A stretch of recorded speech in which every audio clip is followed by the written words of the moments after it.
Hello again, everybody. Welcome to Aquarius Rising Africa. And we're in true African style again tonight with the gorgeous Amanda Bates. Welcome. How are you, angel face, beautiful woman, amazing angel for the world? Thank you, Chantal. Thanks for well, I thank God for sending you. That's definitely something I thank God for. So it's amazing to have you back. Thank you so much. And I'm really looking forward to our conversations tonight as well. So how's your week been? Anything exciting, interesting that's come up for you that you want to share with our viewers before we go ahead? Oh, well. Well, okay. Well, I didn't have a birthday. I wasn't a birthday girl this week like you were. So, oh, that's good. Celebrate life. Yeah, that's amazing. I'm so well. Happy birthday for you.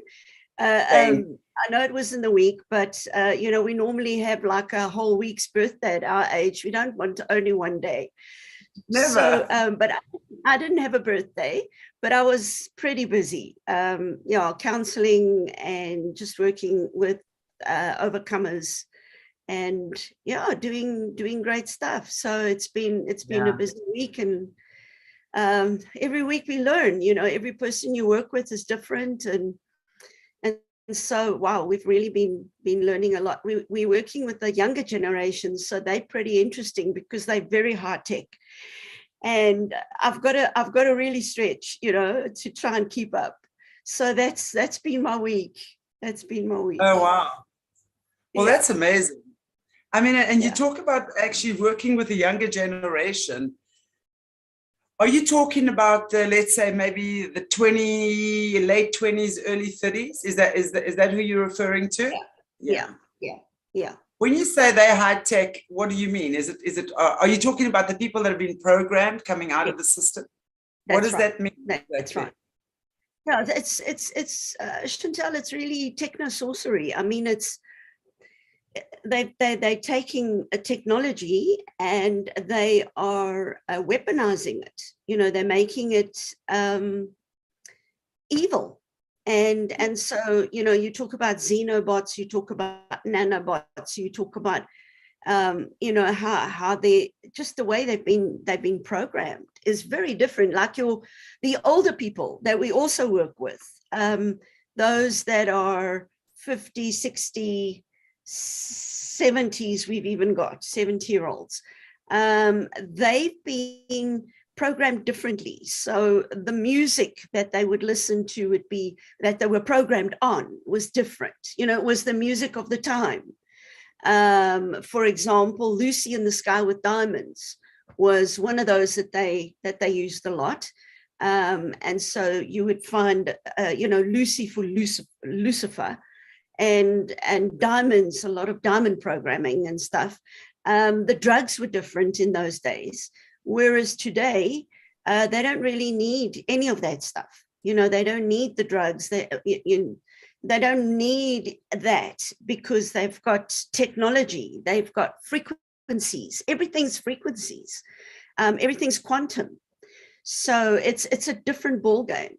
And I think what we should keep in mind is that the technology we see with our eyes in our lifetime, in this time, the cult is way ahead, like 30 to 50 years ahead, of what we know. And that's why when we say things of what these precious people share with us, what's been going on, then the normal guy on the street would say, but we don't have that kind of technology. This is nonsense, but you can't go according to that, because what we are exposed to and told, this is where science is. The cult is way past that. I fully agree. It's what I always say, I think we've been so lied to when it comes to what they're capable of and what the technologies are and have been for such a long time. That's part of us being dumbed down.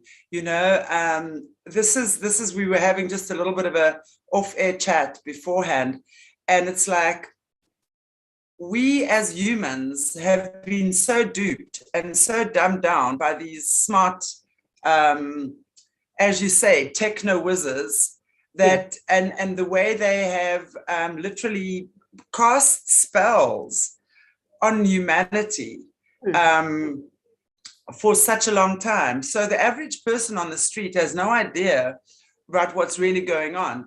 And which is why it's such a heavy, you know, the word cognitive dissonance that we always use. There is so much of that out there that the average person can't conceive what is really been going on.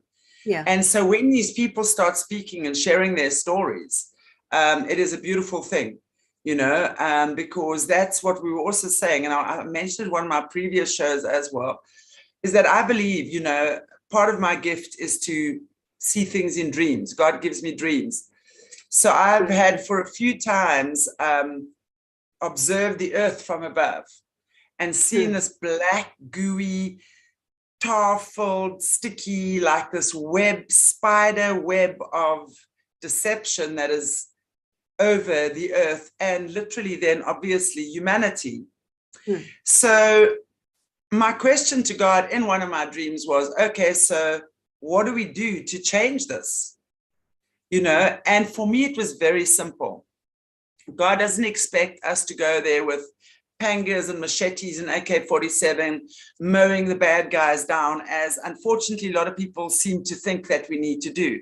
That you're really just becoming the monster when you do that. And I'm not saying you know, there aren't times where maybe that is required when you are literally in face-to-face combat, okay, with that, of course, is a different story.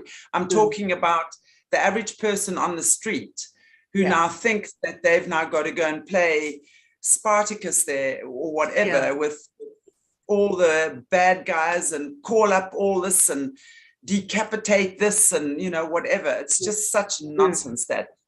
But every person that comes out of the system, and that's why our Overcomer series for me is so powerful. And I know I'm so proud that this channel is, if not the first, one of the very first when we began, that started creating a platform for people that have come out of the system and that can use their voice to talk and actually say, well, this has happened. And every time someone does that, I just get goosebumps when I speak about it. It's like the web gets lighter and it becomes less dark and mucky and gunky. And every time someone there says, I believe you, wow, this is insane. I believe you.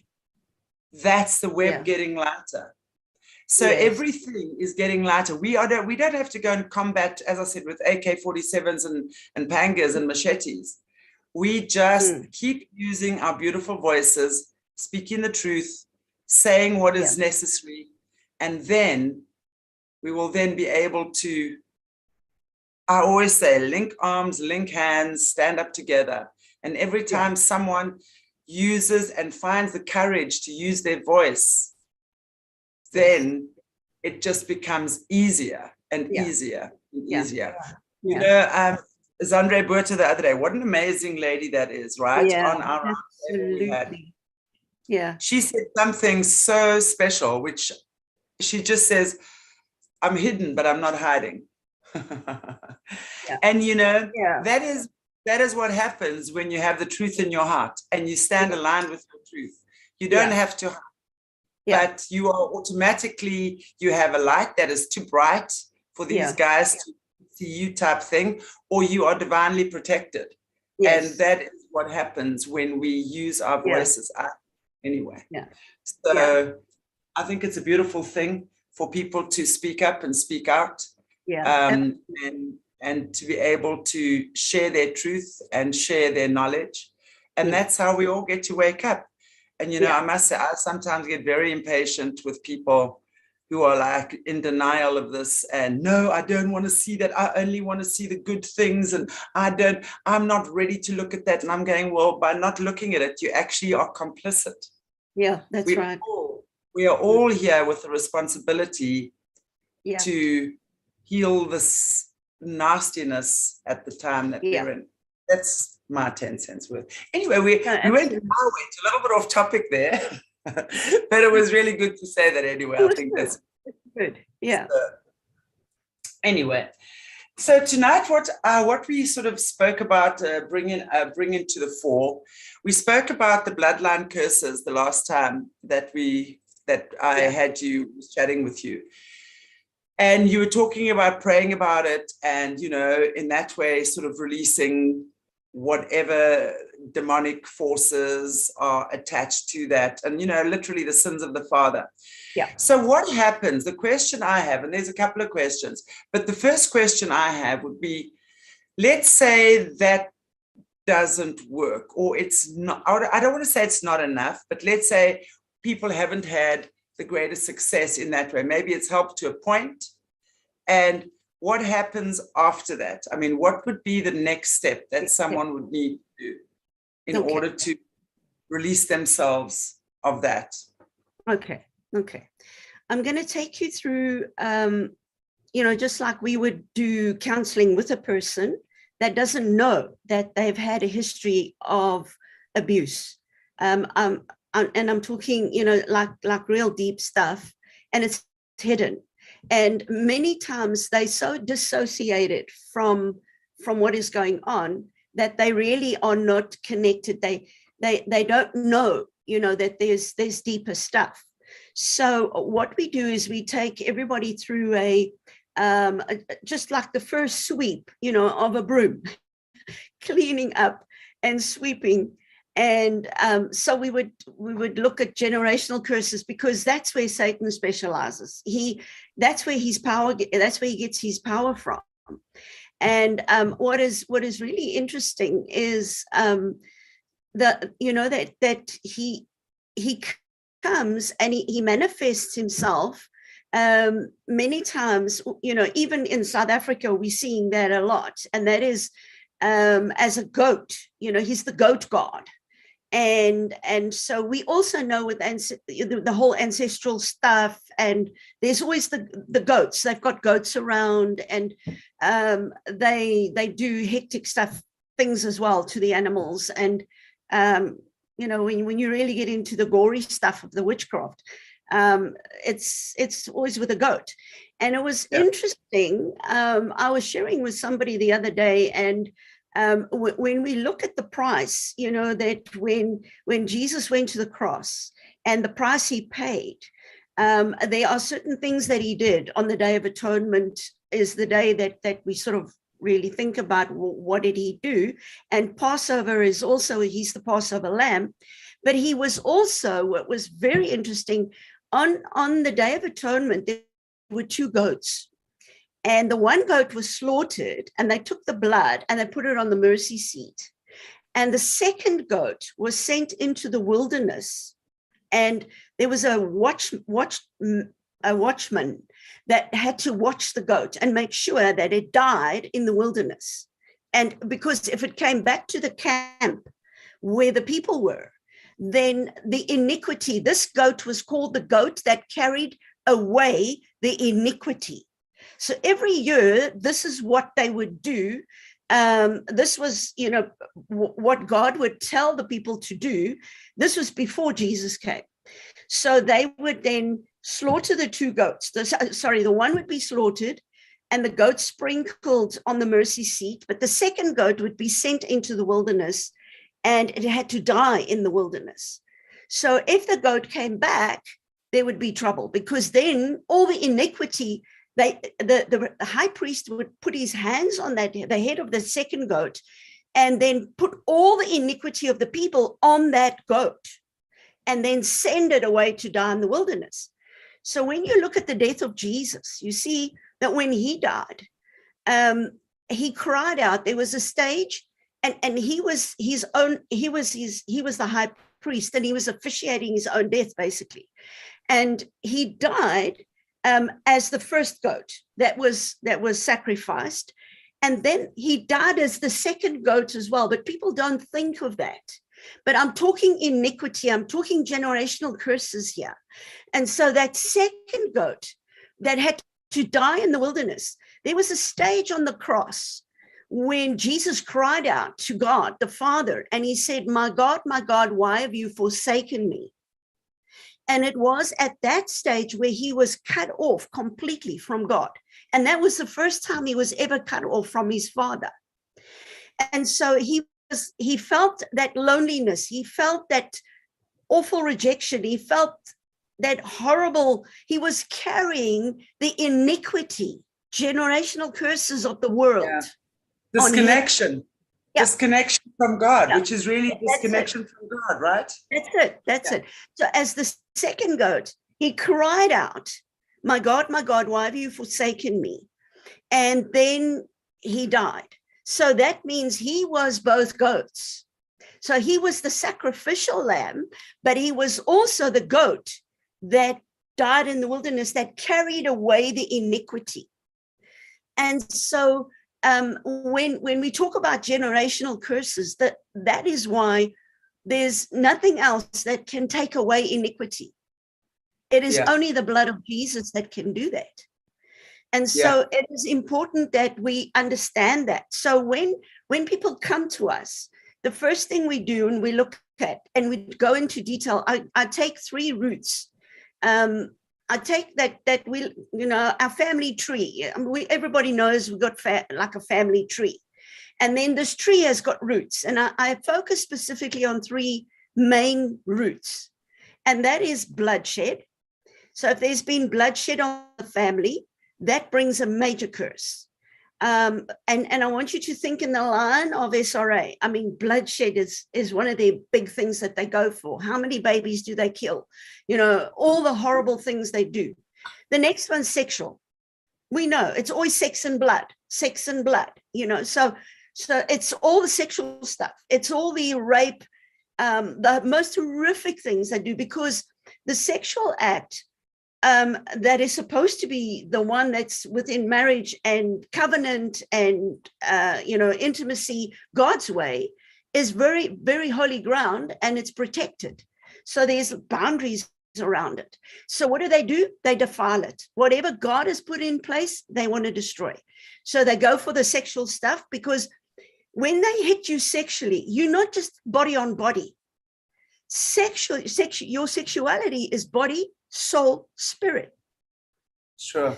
If they want to transfer demons into you, if they want to put entities into you, they do it through sex.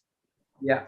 So that the high priest of the order, of the cult, of whatever you're in, will have sex with this kid, this little girl, and impregnate her, and just put so many demons and entities and things into her through the sexual act. He transfers his powers. That's how demonic power gets transferred, is through sex. So that's your second route that we look at in depth. And then the third one is the occult. So, if you dabble into witchcraft, all evil stuff. So all 3 of those things is very prevalent in SRA, so that's really where things are deep.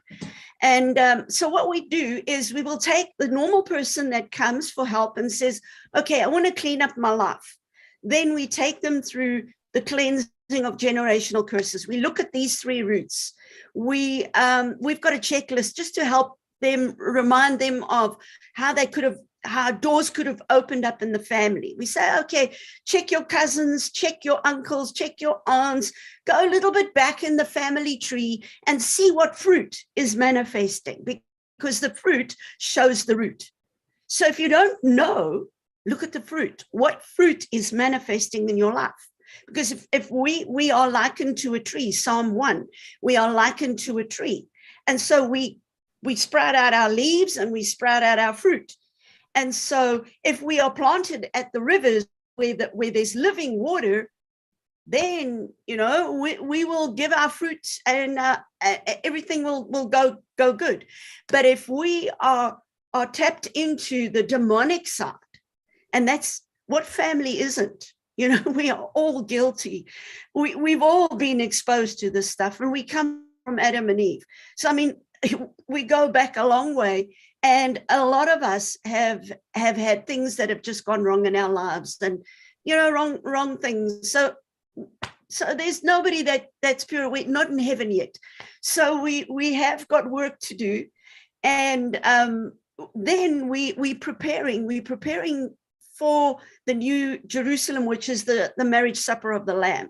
And part of that preparation is dealing with your iniquity, clearing up the iniquity, because Jesus was the one that went into the wilderness and died without God. He was, when God, when he cried out, he was that goat that carried the iniquity of the families. And so we can appropriate that. We can make it our own. And then people would say, okay, Amanda, I've gone through all of that. I have prayed all the prayers you've told me to pray. I have done my part. I have cleaned up, worked through your teachings, worked through all of that, but stuff, I'm still not, there's still something wrong. I'm still having nightmares. I'm still having entities attack me at night. The doors aren't closed. So what do you suggest? What must I do now? And, that is the sure sign. Okay, now we've got to go deeper. So then we say, no, we've got to start understanding, because just like, sin that has been done to you as a child, you didn't ask for these bad things to happen to you, but it happened. And it was not your choice. And so there are emotional wounds as well, which can be generational. Now, this is interesting, Chantal. I want to share this with you. I come from a Afrikaans family. Both mom and dad were Afrikaans family. And so I marry a Roli who's half Afrikaans and half Englishman.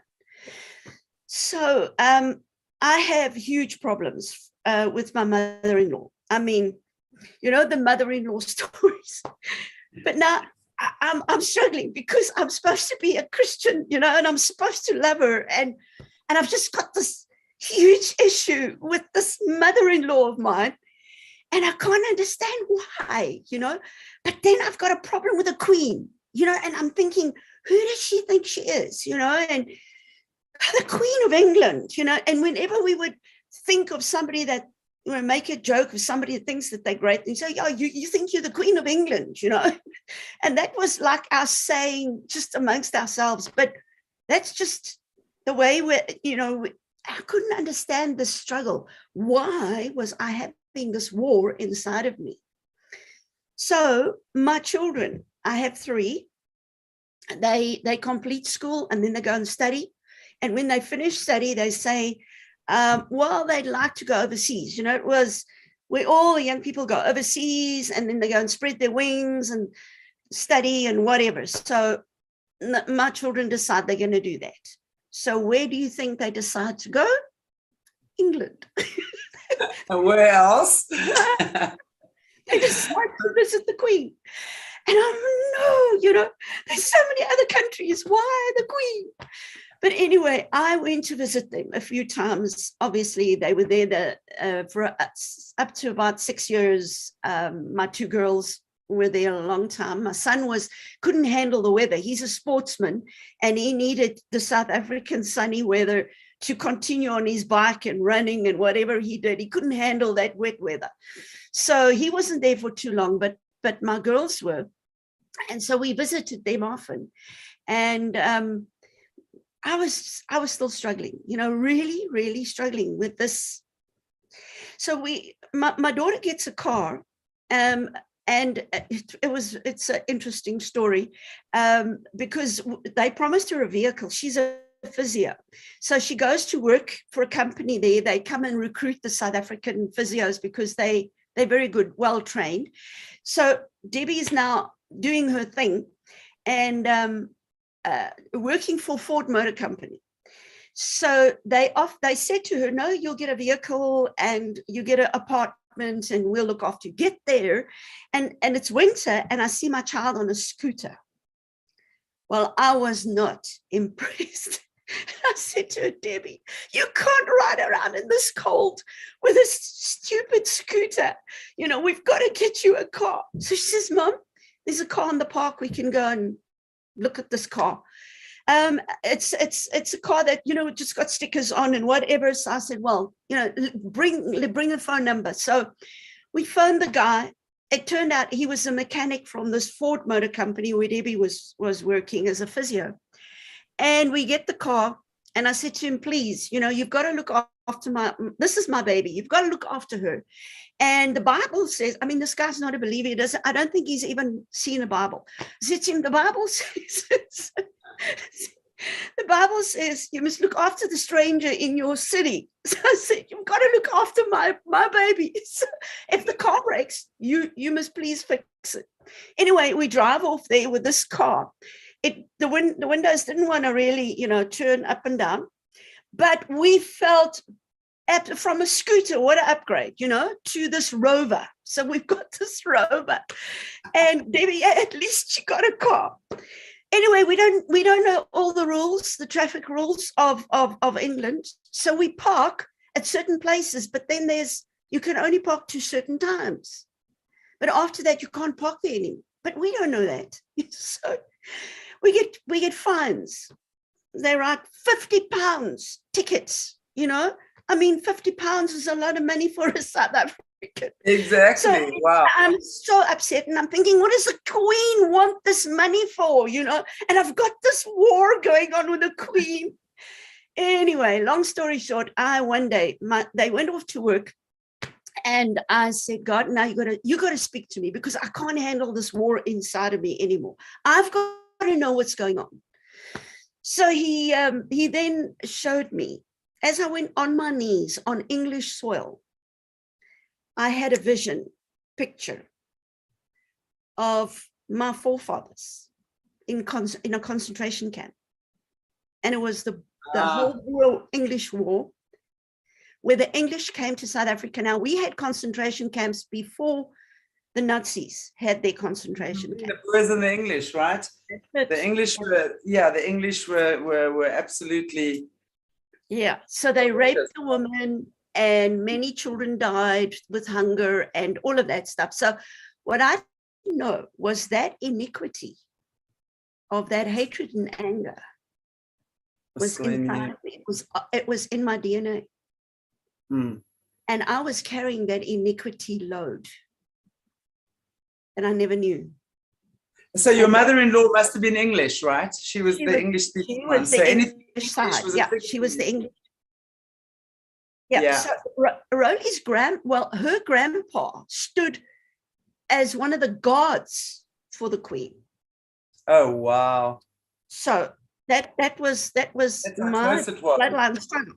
So you could, and I carried this inside of me without understanding, because I didn't dig up my history and get actual facts that this is what was going on. But when God showed me, I knew that I knew. It's your spirit knowing. This is it. And right there, I prayed, and I forgave the English for what they did to my forefathers, and whoever died and whoever cursed the English. I repented for that. And I made a choice, and I said, Father, they are your people. You created them, and I want to bless the English people. And I'm telling you, Chantel, it was absolutely amazing. Just forgiveness and the power of letting go of that iniquity that was in my blood, screaming for war, and revenge and hatred and bitterness. And that anger, it was horrible. Anyway, that opened my eyes big time. And I realized, that so many people are walking with things inside of them that they can't explain. And because you don't have proof or a photograph of someone in a concentration camp. That's 1800s, So I agree. It was in my blood, and I had to deal with it. I had to face it, deal with it. And I'm telling you, after that, England blessed my children so amazingly. It was just like, it was so awesome.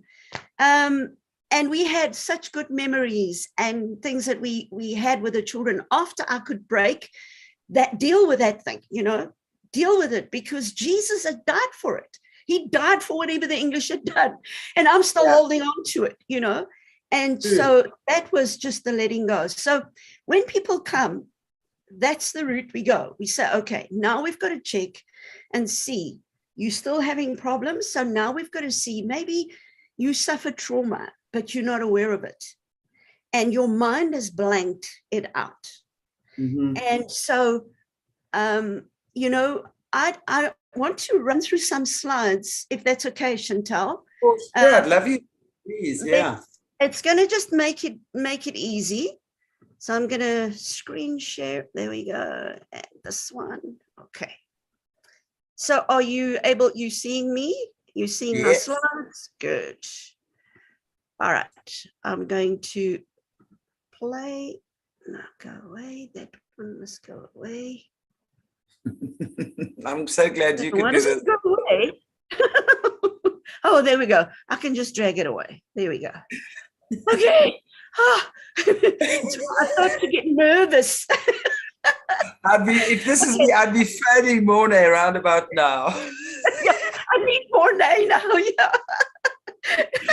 It's okay. Go. I'm going to go. Yeah. Wonderful. So Chantal, this is just my ministry for those people that are interested in finding my stuff. Everything's free, free downloads. It's there. It's just available. And so it's canaanministries.org for those of you wanting to look it up. Yeah. So here we go. All of us have needs. We come into this world and we all have needs. So you come as a baby, you are helpless. You've got to be fed your nappy. You've got to be bathed. Everything. As you have needs.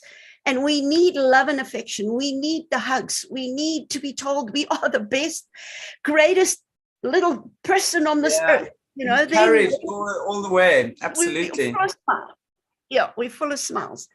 And we need bonding and touch and safety. We need to know mommy and daddy's safe and boundaries and all these wonderful good things. If I don't get that, if that's not part of my childhood, if my mom was an alcoholic, or my dad was an alcoholic, or mom's on drugs, or mom's life is all falling apart and she's broken and there's divorce and there's just a mess. Then her emotions and the way she feels and the way she's going up and down with her emotions, she's going to download all of that gunk onto me. And I'm going to not know who my mommy is. Is she safe or is she not safe? And my little mind is trying to make sense of this nonsense that's going on around me. And what happens is I can create a good mommy, a mommy that loves me, a mommy that smiles and happy. But then there's a bad mommy. Can you see what my mind does? Yeah. To try and make sense.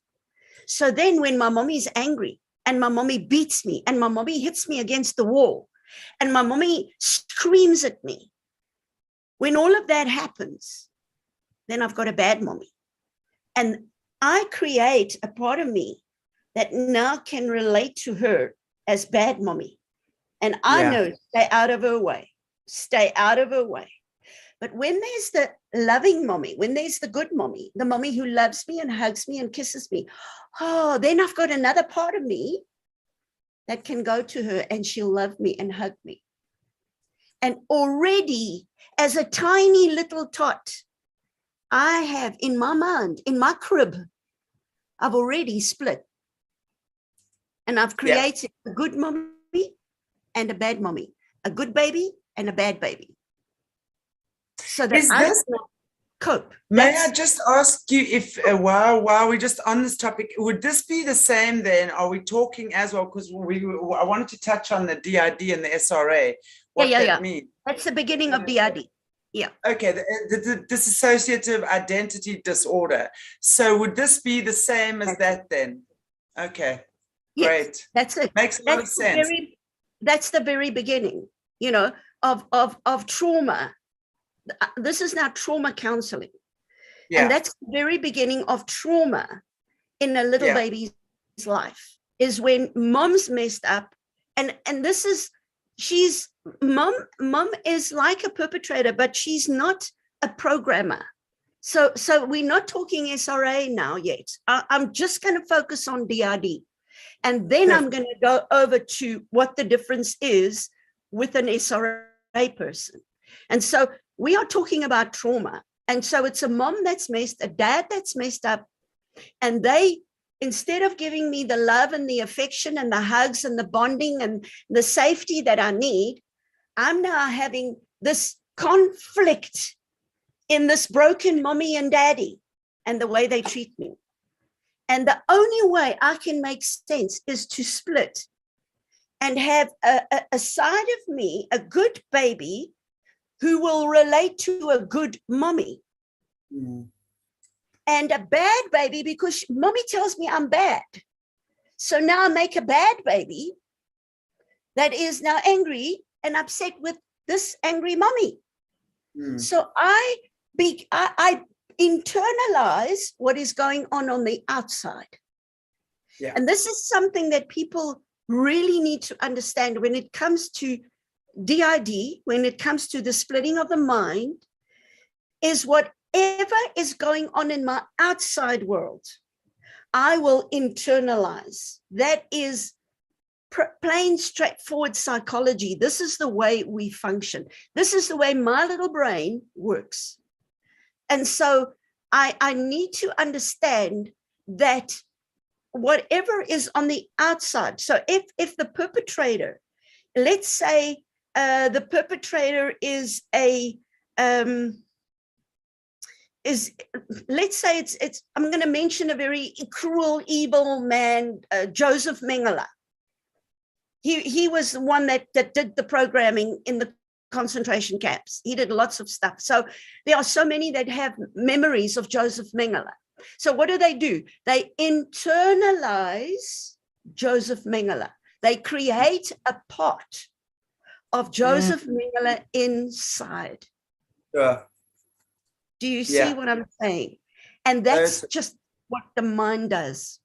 Yeah. To deal with trauma is what is going on. Sorry to interrupt you, but that makes, and if I'm going a little bit off the topic here, we're welcome to put it into abeyance. Okay. But isn't that then also possible how we then become, I mean, let's say Joseph Mengele, the monster Joseph Mengele, then by creating that little part of Joseph Mengele, that means we also have the ability then to become that monster, right? Is that, yes. Would you agree with that? Exactly. And that is, when we get there, just remind me, please, Chantal, because that's a very good point, that when we get to SRA and you have an external perpetrator who is doing evil things to you as a child, you build that perpetrator inside of you. And you become Joseph Mengele. Yeah, exactly. And you then become a perpetrator as well. Yeah, exactly. Okay. So as we progress, we'll get there. All right. So what we then see is we are all designed for joy and love. All right. We're not designed to be rejected and hurt and all these bad things. So, but when our needs are not met, in other words, my mom's got issues and maybe she's on drugs. So she goes on a trip and she leaves me. She doesn't feed me. My nappy, I'm lying in my nappy.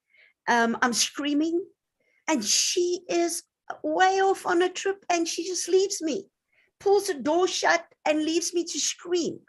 And I scream and scream and scream until nobody comes. Nobody comes. And then I eventually stop screaming. And then I lock up. I shut my heart. I don't trust in you. It's going to be met, yeah. Can you see the trauma? Can you see the trauma of that child? And then the child has to try and comfort itself because mom's not there. And so the child will start rocking. The child, you've seen children. My daughter's a play therapist, my firstborn, she's a play therapist. And so she works with children that have been through trauma. And when she was working in England, she had to work with children. They had aftercare center. And in this aftercare center, they had baby blankets, they had baby bottles, they had dummies that they would suck. These children, so they go to school normal time till 2:00 when they come out. Then they go to aftercare, and then they go into this special room that's created with pillows, soft blankies, soft toys, baby stuff. Because what happened to them when they were babies, they were not cared for. So they've got missing building blocks of safety, of hugs, of being comforted when they hurt. And now those are outstanding. And so they have huge emotional issues. They have outbursts. They hurt other children. They act out horrifically because of their own pain. And then the therapists would take them into this room, and they would then let them just play, and they would play like they're babies. And they would take the dummy, and they would take a bottle, and they would take a blankie, and they would take a teddy bear, and they would be babies for that time that they're in this room, in this classroom. They're babies because then the therapist will sit there and take them in their arms and start to rock them and start to comfort them. What mommy never did, the therapist has to now put in. It's amazing because you've got to have these pathways in the brain so that you can be a healthy adult. Yeah. And be able to be mature. So you've got to have these missing building blocks put into place. Otherwise, you can't mature. All right. So when our needs are not met, we're going to find a substitute. So whether it's drugs, now I'm growing up, I'm getting into my teenage years. I've got missing building blocks. So I can go into drugs now. I can go into promiscuity. So I sleep with any guy because he says he loves me. And now I think, okay, love and sex is the same thing. So I hop in and out of bed, with guys because this is how they say this is love. I'm so messed up. I'm so messed up because of what went wrong, the trauma that I suffered as a child. Okay, so what we now have is right there's the baby, newborn baby. You get born with an emotional bucket, which is your heart, of course. And then you start to fill up your emotional bucket. These are the emotional wounds that come through trauma. And there's a time clock in your life.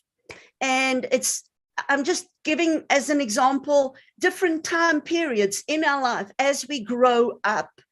Then this emotional bucket fills up, but with negative emotions. There's no safety. There's no hugs. There's no, just all the comfort that I should be getting. So what happens? My emotional bucket starts from the crib, get filled up with all these negative things. Rejection. We're not made for rejection. Rejection is such a pain to deal with because there's never an end date. Because once you start with rejection in your life, if you don't get healed of all the trauma that happened with you, and the comfort and the safety and the things get put back into your life, and that the pathways get formed so that you can be a mature adult, you will suffer rejection because everything about you is going to scream, reject me, because you become a person that nobody likes. It's just because of the rejection that has attached itself to you. All right, that's a rejection. Then you grow up and here's fear and hopelessness. And you grow up further, there's shame. You get shamed at school. You get shamed for what you look like. You get shamed for when your body starts developing. You get shamed, about just going into puberty, and You get shamed about, oh, look at your legs, look at your nose, look at your ears. You know, children are cruel. We get shamed. Then you grow up, and because of all that stuff, the anger and the hatred, and then you start acting out. You know, you start hurting others and biting. You bite other children, and all of these things go wrong in your life. Bitterness. So you can see I'm growing up the whole time, and my emotional tank is filling up. Now I'm an adult, and I'm so inferior. I'm so filled with shame. I'm so messed up. I cannot even think I can keep a job. I don't feel I'm good enough to keep a job. I don't feel I can even do the job. And so I have all these insecurities and all of this stuff, because this is what my emotional bucket has been filled up with. Now, you know, we counseled a little girl. She was 2.5 when she came to this family. This family adopted her. And when she arrived with them, they just loved on her. You know, they brought to the beautiful room, did her room beautiful, painted, gave her every single thing this little girl's heart desired. But by the time she was going into school, she was having learning disabilities, major. She was really struggling with friends. She was biting them, hurting them, hitting them. By the time she was 12, they were going to put her into a special school for children that can't behave themselves. She was getting labeled. You know, they put labels on her saying, you know, she is ADHD, she's this, she's that. She is just impossible. We can't work with her. She can't be in a normal school. She needs a one-to-one teacher. She can't be a normal child. So by the time these parents came to us for help, they were just desperate. They were desperate. They had given her everything. So I said to them, okay, where does this child, you know, what's her history? What's the background? No, we got her at 2.5. I said, well, what happened before 2.5? She has a file. It was thick like this with the social worker. Her parents were both in drugs. To get drugs, the mom had to sell her body. So that the father of the little girl pimped the mother so that they could get money, so that they could get the drugs. So now the child needs milk. They decided to have this child, you know, and here they've got this baby, but this baby needs milk. But they don't want to take the money for the drugs because it's going to now, you know, that's messing up with their drug money. So they fed her diet pills. Listen to this, Chantel. This is in South Africa. They fed this little baby diet pills not to get hungry. Do you know that when this family got her, her hair was like candy floss. Her teeth were gone, rotten, gone, because she had no nutrients. She was living on diet pills and then eating whatever scraps they were giving her. They tried powdered milk. It was just a horrific situation. So this little girl was so damaged. But when they took her at 2.5, now you're thinking 2.5 is pretty small. She can't remember what happened. But what they did with her, they groomed her so that when mom was busy in the room with another uncle, they groomed the little girl to get ready with the next uncle who's sitting waiting to go into the room.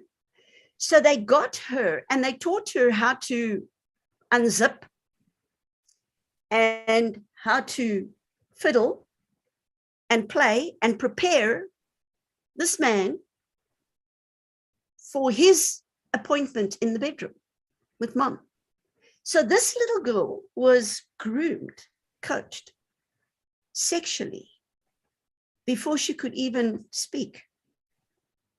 And that was her life, 2.5 years. So when they got her, this family, they're a very well-off family, lots of love, really, really caring. And they gave her everything. They tried, they took this most broken little child into their homes and tried to see what they can give her a better future. Anyway, what happened was this little girl then, here she's 12 and they're labeling, and she's got to have a tutor. She's got a one-on-one teacher because she's just dropped out on the rest of the schooling. And I said to them, listen, this child, her emotional bucket is so full. She doesn't know it. She can't remember. That's what happens. You suppress it completely. You bury it. Your mind, it's so traumatic, and also you're small, so your pathways aren't formed yet. But she's just buried it completely. It's gone. She herself cannot remember anything of those days. And so we started to work. I said to the mom and dad, if they can organize that the child goes and has a milkshake, and just keep her busy. But we got to do the praying and the repenting of what was done to this child. Somebody must repent for that. And they are now legal parents of this child. Are they prepared to do it? They said, sure, anytime. They prepared to pray. So the child went off with somebody that she knew, and she had her time of milkshake and visit. And I sat with the parents, and the two of them repented of everything that I've just told you, the diet pills, the sexual stuff, just the no caring, just the abuse, the horrific abuse that this child suffered. And so they wept as parents, just crying through the prayers as they were bringing this before God and saying, Father, we ask forgiveness where these parents were not parents, and what they did to this child and how they've wounded this child, and all her emotional bucket is so full. Anyway, after a while, we worked through it. I did all the praying and the warfare and all of that stuff with the parents on their own. And then we got the little girl to come back. And I just sat with her, took her hands, looked her in the eyes, and I said, my girl, I hear that you're going through a difficult time. She said, yeah, that's true. I said, you don't want to go through this anymore. She said, no, I don't want this anymore. She said, but I don't know why I am like this. I don't know why I do what I do. Because now she's being accused of sexually messing with other children as well. And she doesn't know why. And what was so interesting was the parents were telling us that every morning when she wakes up, all her bedding is twisted off her bed because she has such a restless nights that she is, churning and dreams and twisting and she just is, her whole bed is so messed up. All the sheets are off. Every morning they have to, redo the whole bed. There's no calm. There's no peace.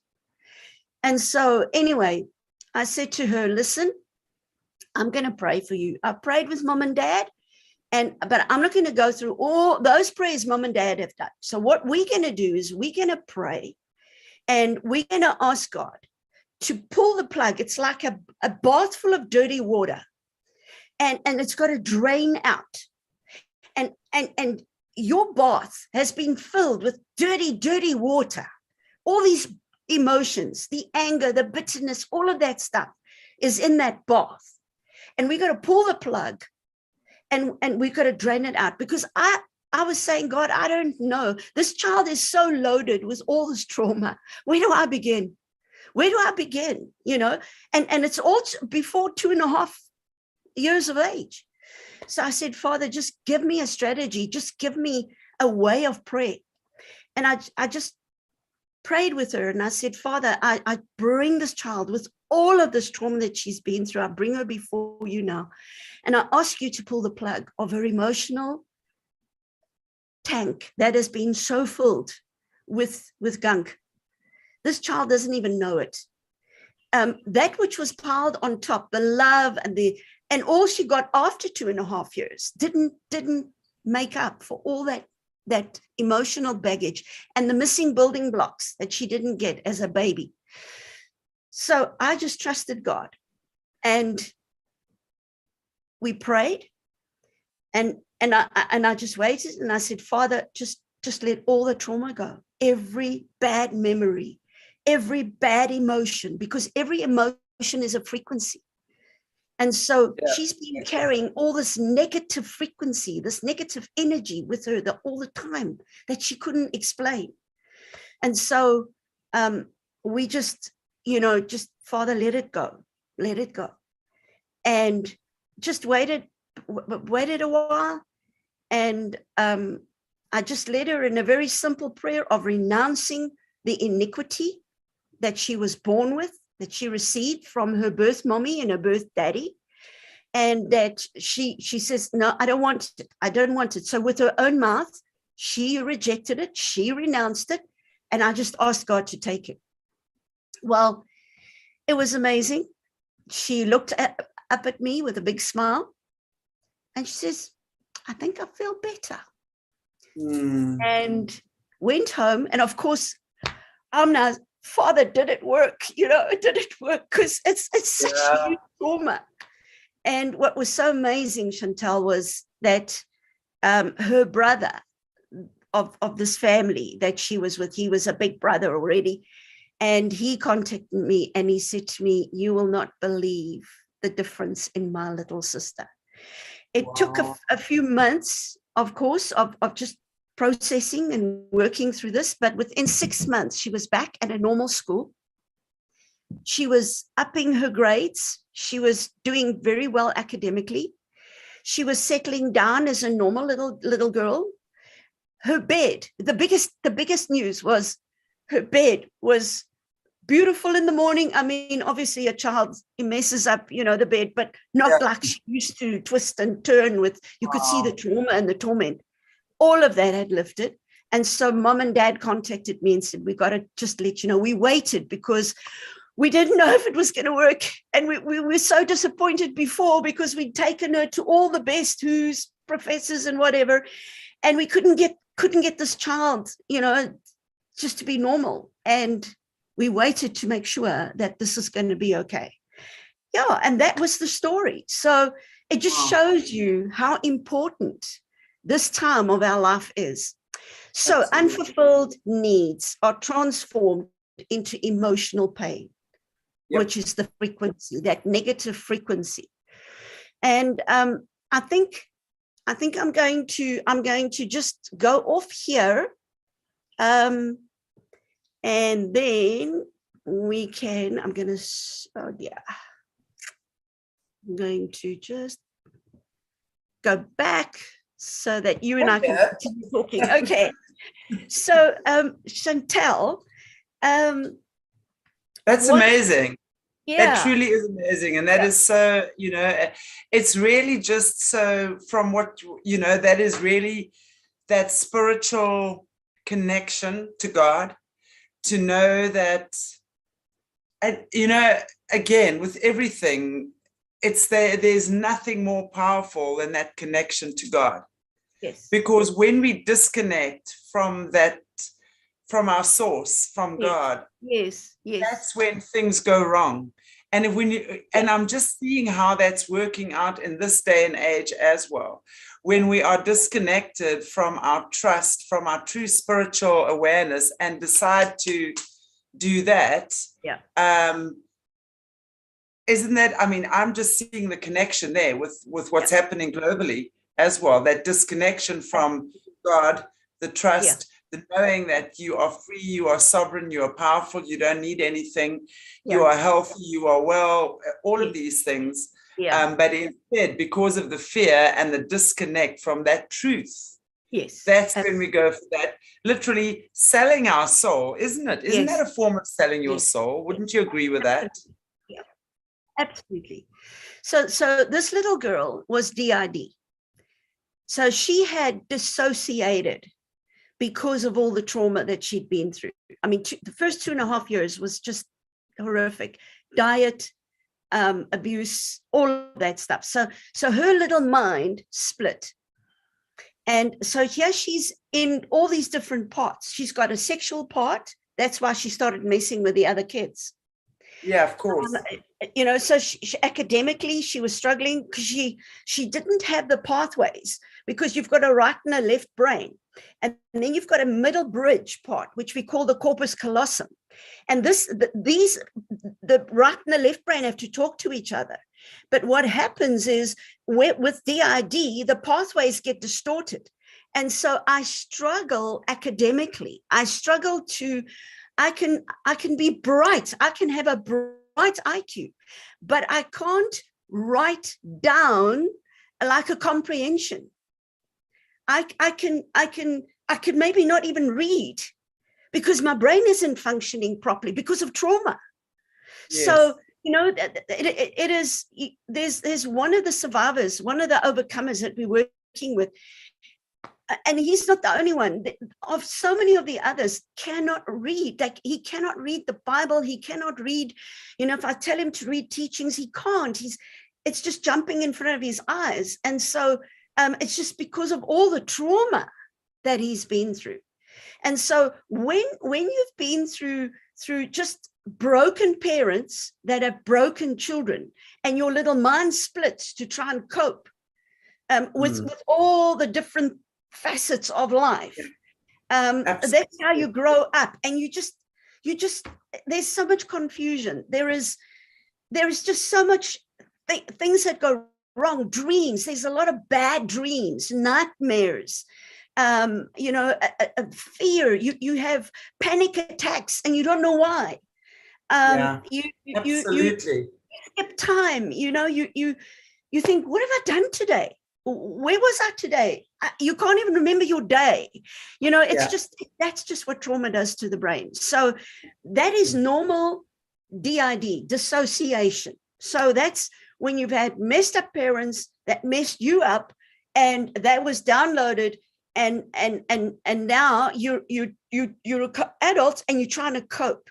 Do you know, Chantel, that we are hardly doing any normal inner healing anymore, because so many people are now dissociated.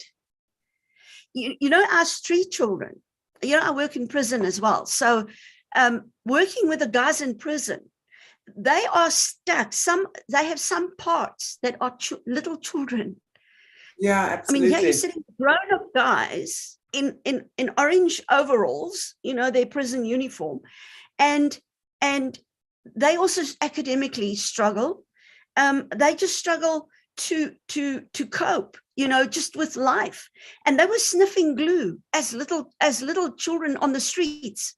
So what happens is they go onto the streets, and if they're not picked up within 24 hours, so we have workers that walk our streets to see if they can see a strange little face that's now suddenly arrived on the streets. And they've got to get that child within 24 hours, get the child off the streets and into a place to get help. Otherwise, you've lost the child. 24 hours, that's it. That's your window. Wow. And then this child gets taken up into the system of the streets. And then there's like a daddy figure, because they look for a daddy. I mean, they don't even know who their earthly daddy is, their sperm donor. So they messed up. Now they on the streets, they get raped and they get pumped. These children, sodomy is rife among the little boys. So they get abused, they get sold out to whoever, they get pumped out. Then to deal with the pain, because you must now know what they feel like when they get back. They feel all messed up. And of course, so they sniff glue, and they get given alcohol and drugs and whatever to try and anesthetize the pain. Yeah. Now that's how they grow up. So of course they go into the criminal world, and that's when they start breaking in and do worse things or whatever. And that's how they land up in prison. So I also have worked with juvenile, the juvenile in prison. You're seeing these children that that were on the streets, and they tattooed. I mean, their whole face, there's hardly a mark on their face that doesn't have some other tattoo symbol that's on them. So now when they grow up and they mature and they get healing, they are marked, and they don't want this on their faces because nobody wants to give them a job. They immediately, oh, no, you can't, you can't trust them, so you can't give them a job. And so, I mean, what future do these people have? Yeah. And so a lot of them in the prison are DID because they split to try and deal with their trauma and deal with their situation.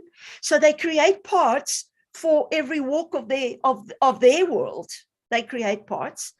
Would that be what we call the split personality? So they would then have the split personalities.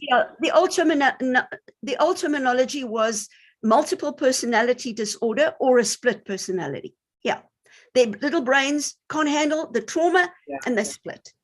And so that's your normal DID. So just messed up parents, mess up kids. And then also, that the children in Mozambique that grew up in the time with the landmines. Remember when they put the landmines in the ground, and then these bombs would just go, the children would walk across and they'd be bombed and they'd lose an arm, lose a leg, lose an eye, whatever, I mean, some die. That was their world. So how do you cope? How do you cope with that level of trauma? You split. You can't otherwise. And so that's DID. And that's why I'm saying to you that the counselors, your counselors, not only your psychologists that are trained professionally, I'm talking about just people that are prepared to pray with other people that are broken, need to know what DID is. They need to understand this because it's so rife. In our lifetime, it's so rife. And so you need to know how to minister to these people that are so broken. So now you've got DID. Now, the difference, if you've got, okay, so now you've taken them through the bloodline, you've taken them through everything. Now you start looking at deep emotional, you start looking at trauma. And you see, was there trauma? You start doing, there's certain tests that you can do with them, questions that they answer, and you can then see, okay, there was trauma. There was definitely a level of trauma, and there's definitely a level of dissociation. But dissociation is on a scale. So you can have one or two personalities, or you can have 2,000. Yeah. Okay. So it depends on the level of trauma. So you determine and you help this person to deal with the fact that there were so many missing building blocks, so much trauma, so much brokenness. Now I want to move over to SRA. You've been doing a lot of interviews with JC. You've been doing amazing work, Chantal. I really want to honor you as a sissy in South Africa with me. To say to you, it's just beautiful because I've been in this game for a long time, many years, and we've had to whisper. We've had to do this behind closed doors. This has been a secret. You couldn't talk about this stuff, and to then navigate your way to try and find help, to try and find what's going on here. How do I help this person that's explaining to me demons come and attack them at night and choke them, and demons do this and this and this, and they're dreaming of a ritual that they're in a forest and they're wearing these black capes and they're chanting and they're walking around an altar and there's someone lying on an altar, and they start describing these things to you, but they whisper it to you because they're so ashamed. Because what are you going to think of me? Are you also going to reject me? Are you also going to walk away from me? And then if you know what is going on, if you understand and you've heard this stuff, you're going to have a heart of compassion and mercy, and you're not going to reject them. You will not push them away. You are going to help them. And this ministry is a ministry of love.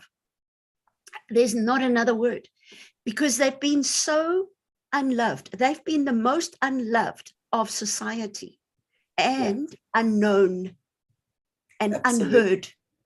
of all of this is why I think I said to you, it was so important that people speak up and speak out. And that's why it's so important on our Overcomers channel that people are speaking, because every time they speak, there's healing that occurs. And every time somebody says, I believe you, there's healing that occurs. It's just beautiful to see what happens when people start speaking and when they are believed. And I'm so grateful, Amanda, as well, you know, for people like yourself that have been carrying this burden for so long, you know, and helping people that the world doesn't believe. And suddenly now more and more people, it's like, are being heard, being believed. And now is where the healing, the true healing can occur. So it's a beautiful thing to observe, actually. A great privilege, a great privilege. Yeah, it is. You're right. And each one of these overcomers are very, very special people. Absolutely. They are bright. They are so talented. They can do multiple, I mean, they can draw, they can write poems. There's such a beauty that's inside of them, you know, that's just being suppressed and they've been trodden upon. And so, you know, just to be able to say, but I don't reject you. And, you know, Chantel, sometimes you have people that come for help that will wander into a church, just, okay, what's going on here?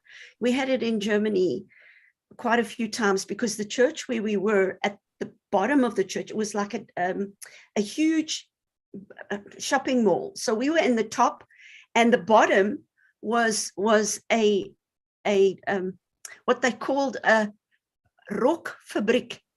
But this is, now think German, rockfabriek. So it's a rock, it's a disco, it's a rock. Okay. I was going to dress, Rocky. So did we. When the first time we heard this, we thought, dress is great, you know. Exactly. It's quite a wild place where drugs flow and alcohol and whatever. So anyway, when the music quietens down in the church and I start talking, then the building still goes. We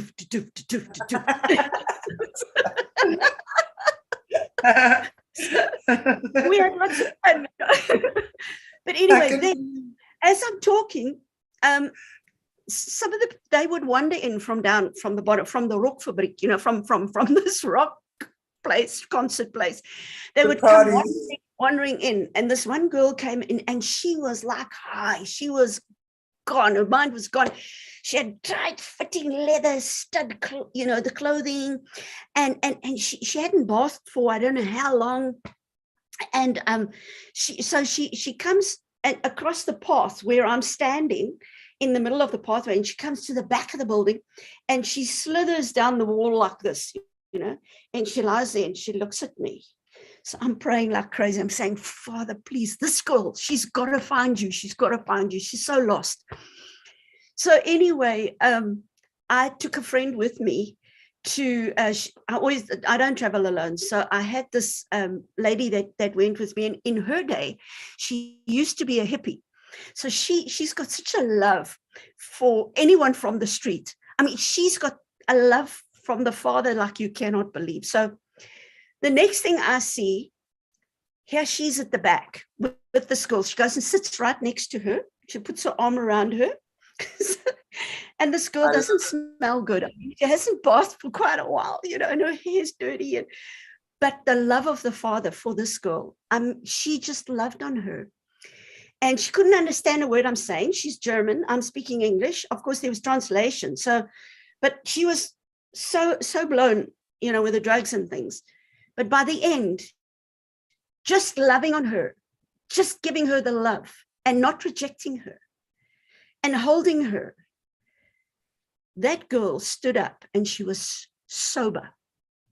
At the end of the service, she was sober. They brought her forward. And we started with the interpreter. We started talking to her. She'd come from East Germany. She was a prostitute. And she'd sold her body. And that's the life she knew. She was messed up from a baby. And all she knew was my body is a sex object, and this is the way I get money, and then I can get drugs, and this is my life. So we said to her, but there's more for you, because you've got a Father in heaven that loves you. And we started ministering to her. Just the love, just the love, just the love. And the whole week that we were there, we ministered to her, and we did deliverance. And every day we had an appointment with her. And every day you could see the change. You could see the change as she came back. By the end of the week, that girl was so touched. God had done such a deep work in her life. They had given her a job at the church, and they said, we're offering you something else. You don't have to sell your body anymore. Come and help us. You know, they just opened up their hearts. And we went back a year later. And as we came in, as we walked into the church, people were standing, and, you know, there was a lot of joy. There's a lot of joy in it was a lovely fellowship. And as we walked in, and I walked to the front, you know, to set up all my stuff, here's this girl standing right in the front with her arms raised and just worshiping God. Wow. And I looked, I couldn't believe this is the girl that came in a year before as a prostitute, broken, so addicted. Absolutely, yeah. And she's still serving God. You know, it's such a story. But what I'm saying to you, Chantal, if we are God's hands and feet and mouth and eyes, then there must be love, because we're going to lose people if we can't love them. Absolutely. Doesn't matter when last they had a bath. Absolutely. Jesus touched the lepers. He wasn't brought. And the social distancing, need I say more? But it's absolutely, how crazy. Breaking our society, that which God gave us as a society. You know, they're saying that children born in this time with the masks, with us wearing masks, have a lower IQ. They have done tests, and they have found that these children have got a lower IQ because there's no facial recognition. Wow. Our faces speak. Our eyes speak. We speak it's with, so true. You know, and we give love. We show love just by looking at someone. Yeah, you know, absolutely. And that's what they've taken away from us. And absolutely. So, you know, they're trying to second other rules, but they're saying the masks must stay. Why? It's amazing that. It's absolutely amazing. And I believe that, you know, when we're talking about that whole kids with a lower IQ with the facial recognition, it's so true. It makes a lot of sense. Wow. Yeah. Because that, you know, we're a mirror for a baby.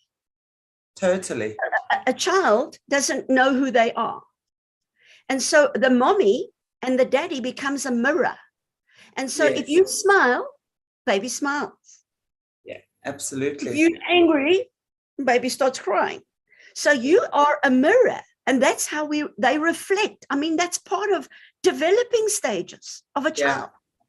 Absolutely. And we're being deprived, you know, that's taken away from us. So, yeah, but let me, before our time runs out, let me just finish by saying to you, we've spoken what DID is, but now I want to say what's SRA. The difference, SRA is when you have a assigned perpetrator, a doctor or a parent can be trained to be a perpetrator, and the handler, right? The handler, that's right. Yeah. So that's when you have someone who specifically, you have been handpicked, you've been selected pre-birth, the sperm donor and the ovum, and they already start there with uploading the sperm with demonic blessings, which are curses, and the same with the ovum. and they have planned your destiny. You have a demonic scroll over your life that is your destiny, and they make sure that that is what you will become. You don't have a choice. You become their asset. You become their asset or their product, and they spend. And also, I think when we're looking at a lot of these people that have come out of SRA, and I'm just going to say, for those that don't know, Satanic Ritual Abuse, that's what SRA stands for. So are super, super smart, and they've got amazing spiritual gifts. So they're highly intelligent and generally with a lot of spiritual gifts as well. So they would choose them, or even in their own depraved way, create them with the splicing and the splicing, that they do, right? Yeah.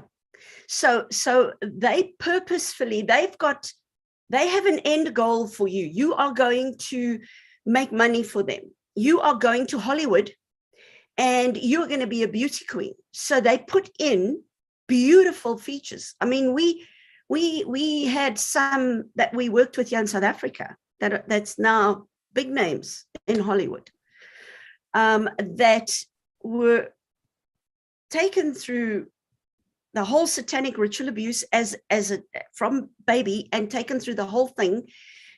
It was so interesting. We had two girls that went through exactly the same stuff.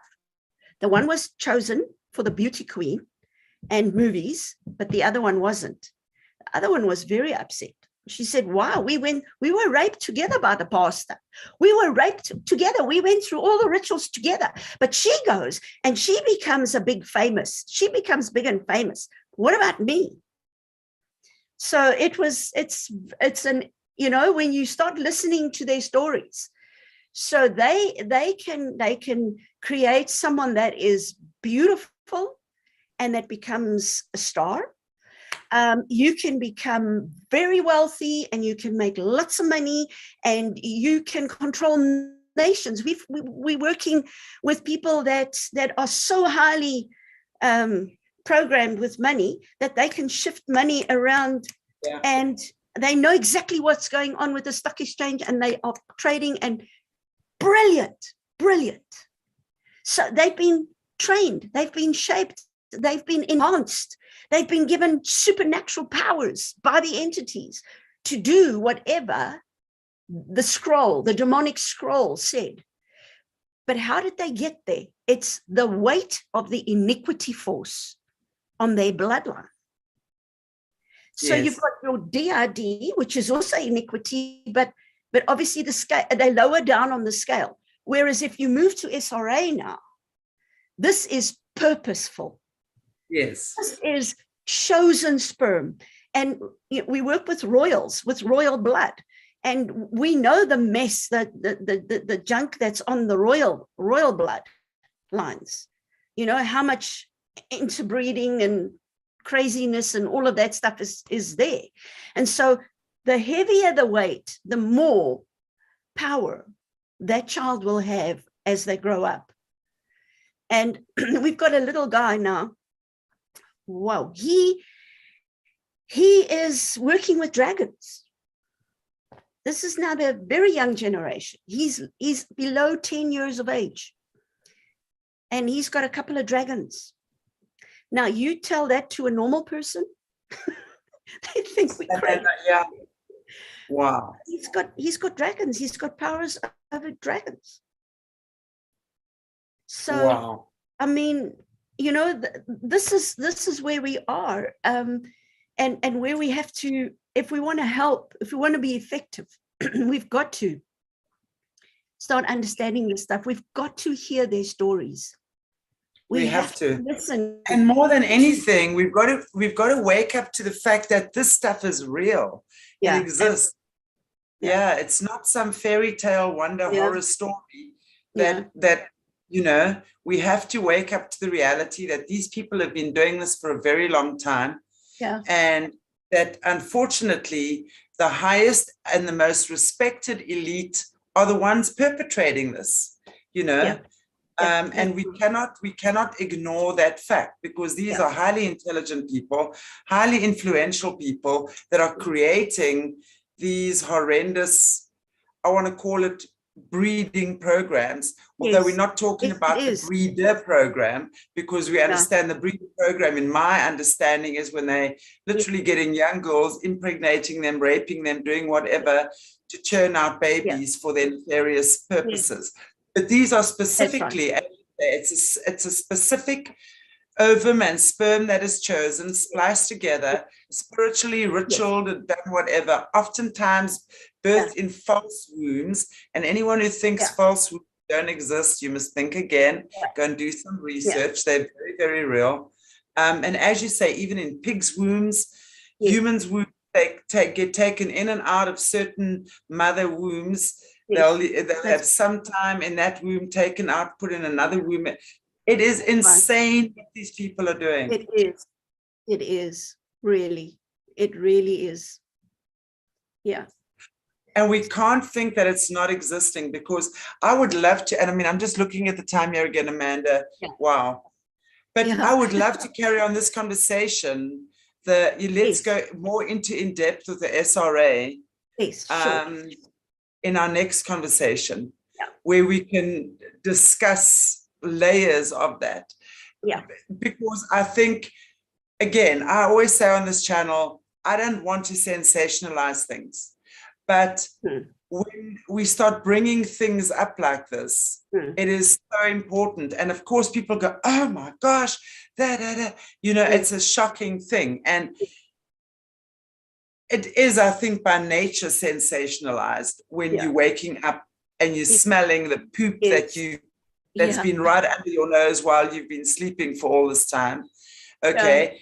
So it's about understanding the different layers, why they're doing it, how they're doing it, and how we can be aware of it and maybe recognize it, and how we as ordinary citizens can maybe be more compassionate, be more understanding, and actually understand that there are thousands of people that this has occurred to, walking around amongst us, that you wouldn't even begin to recognize. You wouldn't even know it. It could be the kid that sat next to you at school for 4 years in high school. Exactly. Yeah.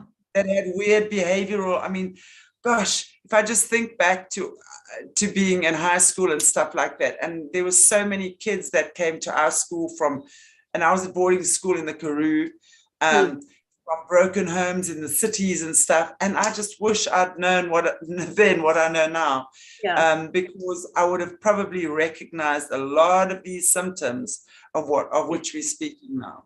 Yes. So I would like us to educate the public on what it's about. And let's recognize it. How can we, none of us, I don't think anyone, unless you qualify, should go out there and suddenly try and start slaying the dragon and slaying the demon. But how are we aware of it, and what can we do to help in the society? Wow. Yes. I think that's what I'd love to talk about the next one. It's such an interesting topic, and it's so important for us to recognize what it is. Knowledge is power, and the truth sets us free. And that's why we need to know about these things, not for sensational purposes, but to understand it. To help. Yeah. And I think the more we can educate, the quicker we're going to tear the net, that whole demonic net that's kept everything that's it's like people have been put to sleep. It's like they're in La La Land. They've had lullabies sung to them, and they where we as the church should be helping, but we're so busy with ourselves that we and also it's like, okay, this is not for me, this is not for me, but who's going to get their hands dirty? I mean, somebody has got to catch the fish and clean the fish. The bottom line is, the more we say this is not for me, and I just want to see, how many times a year people say to me, well, I just want to see the good and beautiful things in life. I mean, when we do that, we remain complicit with this, because these guys are banking on our ignorance. They're banking on the fact that we don't want to get involved. So when we carry on that way, and when we just go, oh no, I'd rather not see it, we become complicit. And this could be Yeah. your child. This could be Yeah. your grandchild. This Yes. could be your brother. It could be your sister. It could be your Yeah. loved one. It could be your husband. It could be your wife. Yeah. If your wife or husband is displaying strange behavioral patterns, and you go, oh my goodness, you know, I need a shrink, or I'm divorcing this narcissist. There's a reason why people become narcissistic, okay? But there's a reason why people become the mangala. It's like we're talking about the two parts. That's right. Yeah. So but we can still do quite a few sessions on that, you know, Chantal, because I mean, there's a lot. It's packed, you know, to take. We you know, if we want to give it in bite sizes for people that are able to chew and swallow, then we can do that. It's going to be so important to educate, because I think what we've done tonight is laid a good foundation on what is just DID. And that is so common. That is so common. You know, most of the school teachers that are sitting with those little kids sitting in front of them, they are sitting with DID children. And if they can start helping them, you know, from then, it's going to prevent a generation of messed up adults. This is exactly the thing. We start with the kids. You know, that's what my son kids stuff that Morna and I are doing. You know, this is why we, from young, we've got to allow parents and children to be aware that a child's power is their own. And from from birth, that power belongs to them. We do not have the right to dictate who they should be. God has already decided that. As parents, we are yet to be their guides, not their dictators or controllers. And you can only do that when you yourself as an adult are in alignment with God. That's it. Yes. That's right. That's right. Yeah. Wow. Thank you so much. This has been a really wonderfully interesting conversation again. Thank you, Amanda. I don't know if there's anything that you want to just say in closing before we bid our audience farewell for today. 2 weeks later. I'm seeing you for lunch next week. Oh, yay. Yeah. That's right. No, Chantal, if I can just, you know, plead with people, please open your minds and your hearts, and just open up so that you are prepared to at least listen to people's stories. And it's not one person talking, it's not two people talking, it is all over the world. People are talking. And the more we become aware, and the more we are, you know, we're not ignorant anymore, because, you know, ignorance is how the enemy can mess with us. So if we're not ignorant anymore and we are informed and we have knowledge, then we are at least able to maybe not help, but direct people to get help and to say, but I understand what you're saying, you know. Just by being open and receptive to someone saying, you know what, I believe you, I know what you're saying is true, I'm not equipped to help you right now, but let me hold your hand and we'll find someone. That's all it takes. No one is expecting you to fix anyone. Just be that open place where someone feels safe. If it means opening my lounge tonight for you to come and talk for an hour and just share your heart while I'm just sitting there making you tea, that could just be what it takes for that person to cross that bridge to heal. That's it. Absolutely. Just be able to be aware. Wow. It's a very lonely walk for the overcomer, for the survivors. It's very lonely, and they really need support. Just someone that you have coffee with them, whatever, you know. What these people have been through, and I mean, I've just been working and talking to overcomers now for more than a year. Okay, I've been a healer for 20 years, and I've definitely come across horror stories. And in hindsight, I can definitely know that a lot of the people I've worked with in the past actually have had this kind of stuff happen with them. So it really is amazing just to be able to just understand and be there and not judge. Just be there. Yeah, that's all we require. Yeah, and what these people have been through is beyond horrific. Beyond horrific. And they did not ask, they didn't ask for this at all in their lives. It's not something they chose. Nobody would choose it ever. It is so horrific.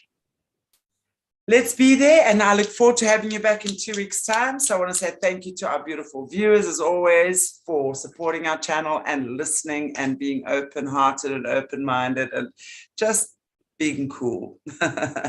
Thanks, guys. Take care. If you haven't already, please give us a like, a share, and a subscribe. We're on Facebook, BitChute, Twitter, Telegram, and Odyssey. And we also have our new solutions channel now as well, that Amanda, I want to speak to you about just after this, that we're taking, because on Aquarius Rising Africa, we bring up the ugly stuff. And on the solutions channel, we now create a bridge to find solutions for that ugly stuff, and we turn it into something beautiful. So the alchemy of the spirit. So yeah, thank you so much, guys and girls. We love you madly. God bless.